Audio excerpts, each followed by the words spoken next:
David Jordan is the private advisor to CEOs, specialising in creating results through strategic innovation. Welcome to this week's segment.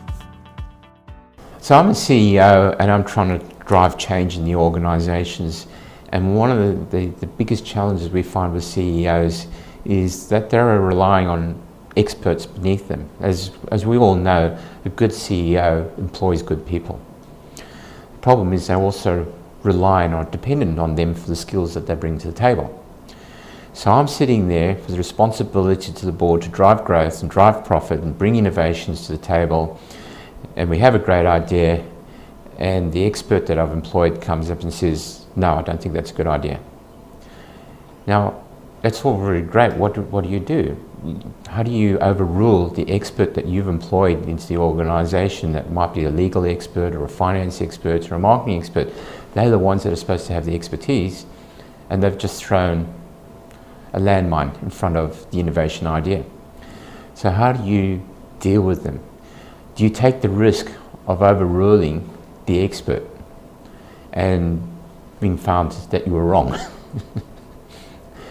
So you have to learn the mind games of how to bring the expert along on the journey. And one of the challenges that we try and explain with experts is that experts are experts in the status quo. Their whole expertise was built on the way that things were done in the past. So it's part of challenging the executive is to challenge them to think outside the status quo. And when they come up and say, we don't think this is a good idea, to challenge to say, do you think that's not a good idea because that's outside of your normal expertise? Or is there really a valid reason behind it? So there are a number of challenges and ways of doing it, but it's really important not to allow experts to derail projects.